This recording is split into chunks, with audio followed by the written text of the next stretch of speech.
বন্ধুরা, এখন আমি রয়েছি উলুবেড়িয়া। আজকে যাচ্ছি কলকাতায় চেম্বার আছে। যারা স্টোন মালা, যারা স্টোন দেয় তারা আসবে।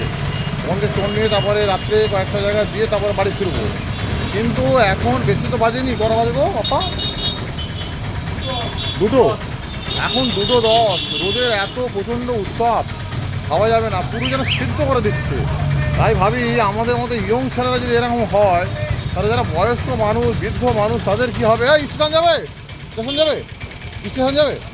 তো যাই হোক, এখন ওই জন্য হাঁটা যাচ্ছে না। হ্যাঁ, টোটো গাড়িতে উঠলাম, টোটো গাড়ি করে যাচ্ছি। প্রচণ্ড গরম। আপনারা যারা রাস্তাঘাটে বেরোচ্ছেন তাদেরকে বলবো, ছাতা জলটা নিয়ে তো বেরোবেন অবশ্যই, কিন্তু আপনার পয়সার এখন মা বাবা করলে হবে না, পয়সা করলে হবে না। আপনাদের টোটো গাড়িতে কিংবা অটোয় এরকম যাতায়াত করতে হবে। এই গরম হারলে হবে না, হারলে যা অবস্থা, যে কোনো মুহূর্তে সানস্ট্রোক হয়ে যেতে পারে।